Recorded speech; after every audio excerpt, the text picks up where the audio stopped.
Back once again for the renegade master. Back once again for the renegade master. Back once again for the renegade master. Back once again for the renegade master. Back once again for the renegade master. Hello my renegades and welcome back, and I hope you're all doing well. And we are going to get back into the Netflix series, the Squid Games Challenge, and we are now on episode 2. Before I get into this episode, as I always ask, please hit that subscribe button, please hit that notification button so when you know I'm on and doing videos. And let's talk about this episode, shall we? So we're still left off from episode 1. They're still doing the Dalgona game with the cookie and the needle and cutting it out of the shapes. So basically a lot of people had been eliminated due to their own selfish behaviour, basically. Due to their own selfish behaviour because they didn't want to pick the umbrella. So a lot of people got eliminated quite quick off the bats in that one, to be fair. So then we have this guy called Spencer. And Spencer, my guy, slightly kooky, slightly weird. My man started crying at the beginning because he felt that he was being put under a lot of pressure by everybody else. And I think it's kind of like he's one of those people that's quite gullible and able to be manipulated by others, and others can see that. So they decided to put a lot of pressure upon him not to just go for the umbrella, and that he needed to fight out his place in terms of getting a circle, getting a triangle, getting a star, but not the umbrella. That didn't work out well. Didn't work out well for our Spencer in the slightest. Bryton, of course, with the big mouth, he was a bit of bully towards Spencer as well, telling dude to stop crying. But I found throughout the episodes that if people felt a little bit pressured or a bit stressed, and the way in which they brought that out was through crying, he was an arsehole to them. He was an absolute arsehole to them. But the thing of it is no one would say anything to him. Because me being me, I'd have said, look, my dude, who are you talking to? Let's just put it plain. Who are you talking to? Because I know you're not talking to me. If I want to cry, I can cry. You hear me? If I want to leak tears out my eyes because I'm feeling a pressure right now and I'm slightly upset, and this is how I show my emotions, my dude, just because that's something that you don't do and you don't like, don't you dare tell me to suck it up or tell me to stop crying. You ain't my mum. You ain't my dad. Not telling me nothing. And that's exactly what I would have said to Bryton, because he was rude as hell. Even in that game, he was rude as hell. He's just so arrogant, like arrogant as hell, like seriously arrogant as hell. And he has this thing of saying that he is God-led, like God brought him into this world this way, and this is how he should act and react and behave because this is what God wanted. And I just wanted to punch that dude in his mouth so much. Like, seriously wanted to punch him in his mouth so much. All I kept on wishing is, please, in this challenge, let him be eliminated, because me can't do with this man at all. Anyway, so Spencer picked the damn door, basically, and Spencer ended up picking the umbrella and was saying to them, will they be able to help? Like, and Bryton was like, yeah, we'll come and help you if you're not doing well, we'll go. But that's not how the rules work, my honey. And it did tell them that's not how the rules work. And all of the people, when they saw him pick the umbrella, were not happy with Spencer. They were rude to Spencer when they went in the room and had to go pick up the cookies. They wouldn't even look at him. They were calling him all kinds of idiots and calling him everything else but the Son of God. Let's put it that way. They were calling this poor boy out of his name. And I thought, you lot are wrong for that. Like, you lot are wrong for that, because you saw the situation that happened within that room. There was no way that he would be able to have the confidence enough to actually state his case and say, no, I want this one, because these fuckers weren't going to move. These fuckers weren't going to move. So it's either you try and have a chance to stay in the game by doing the freaking umbrella. Yes, it's the hardest one. Nobody wants it. Or the choice is them getting eliminated and everybody starts to be eliminated because no one's going to prick the umbrella. So, you know, it's a non-plus strategy on Spencer's brain in that sense. He picked the umbrella, so deal with it. So as it goes, I thought that they would do this thing all together, that they would stand there and they'd have to do it all together in that sense. Or what would have been funny is the doors that they did pick didn't actually confer to the actual shapes on the door, and the person who got the circle, Bryton, would end up with the umbrella and Spencer would end up with the circle. That's what they should have done, because that would have been fucking head doing. That would have twisted them up something royal. That's what I would have done anyway. That would have twisted them something royal. So the circle players go in first, and they all go up and they've got their tins and they open them, and they're all the tins with the honeycomb, and you see the circle in the middle. So they literally have to lick it, get enough saliva on that shit, and then poke their circles out. A few people got eliminated from that. All I would say is Mumsy got hers out and Sun got his out, and there was 40 seconds left, and I'm like, yes, my people are through. My people are through. Sun and Mumsy made it through. Then the next group was a triangle, and they went in. And Bryton kind of looked scared, and I was like, good, because I'm kind of hoping that you get eliminated in this process, because you are annoying the living hell out of me. But someone in front of him ended up breaking their cookie and getting shot in front of Bryton. Bryton ended up getting out of there, so yeah. I wasn't too happy with that. I really wanted him to be eliminated from that. Like, seriously wanted him to be eliminated. So then the star people went next. And I would say a lot of people got eliminated in this one, including the karma for Danny. Now, Danny is the one that chose to eliminate Moti from Liverpool in the first instance, along with Kyle.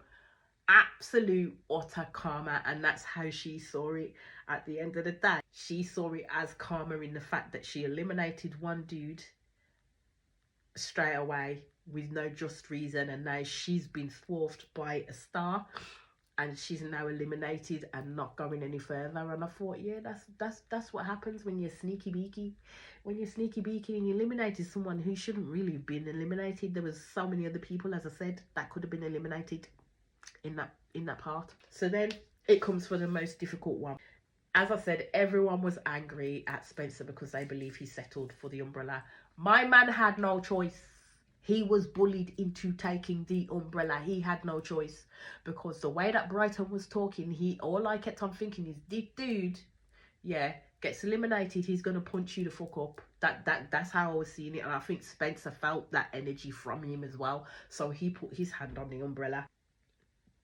I will say, the uncontrollable retching of Spencer was literally doing my nutting.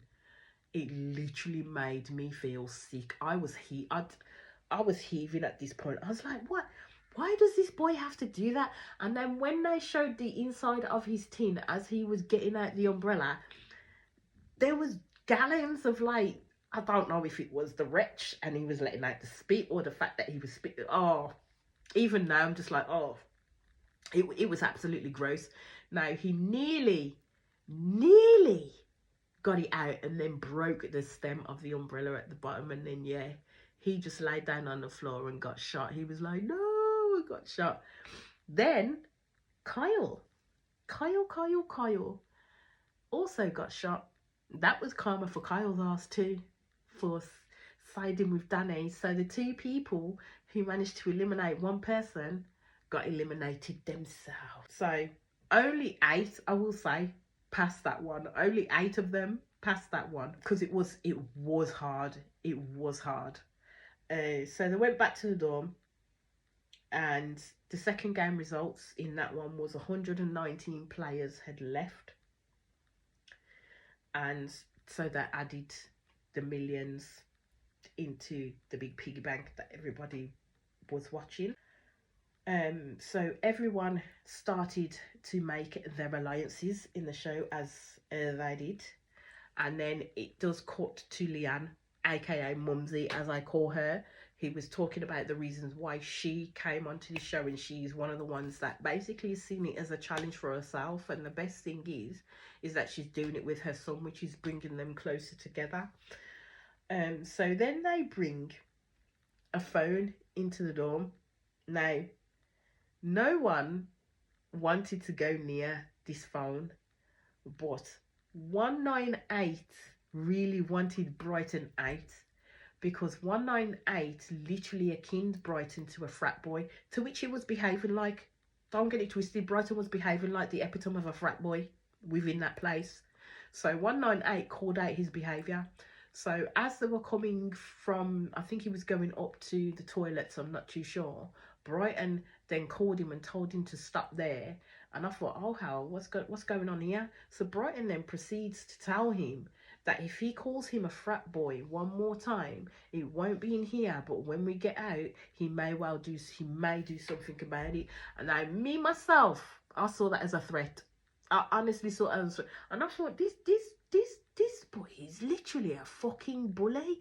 And I don't understand how they've got all these cameras, they're watching this, they're filming this because they're putting it all out for us to watch and see and consume it.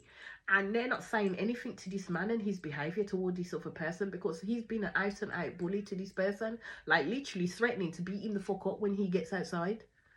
Literally threatening to beat him the fuck up.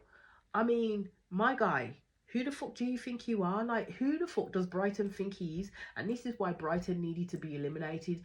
But, as I said, 198 got too gung-ho with it all. He wanted to be the first one to answer the phone. He wanted to be the first one to answer the phone. So, he answered the phone thinking if he gets asked to eliminate someone, he's going to eliminate Bryton. Now, Bryton knew some shit was going on with this dude. He knew some shit was going on with this dude. So what happened was, he answered the phone, and he ended up getting like 2 burgers and a tray of chips. He ended up getting a treat. So they bring this treat out and everybody's looking like, oh my God, is that a burger? Is that fries? So he gets it. Now, this man just managed to get his 1 burger up off the tray before people started saying, give me a fry. And it was like a free-for-all. People had their hands all in the food. One girl swiped the burger and ran for it. And I'm just like, wow. Bunch of scavengers. Like, is this how you really carry on when you haven't eaten for a bit? Bunch of fucking scavengers. It was like scavenger hunt day. Like, seriously. The boy didn't even get a chance to move away and say, you know what, wait, because I may want to share it with someone while I'm in here. No, as soon as it was brought in there, it was like a free-for-all and they were putting their hands in his food and everything. All he managed to swipe was 1 of the burgers and didn't even get the rest of the food. And I was like, yeah, that shit is fucked up. They know who to do that shit to, because they couldn't do it to me. Could never do it to me. Because I'd be like, you know what, I ain't touching the phone, because that shit ain't gonna happen to me. So basically, 198 in his gung-ho-ness decides to stand by the phone again, yeah, and decides to answer the phone as soon as it rang.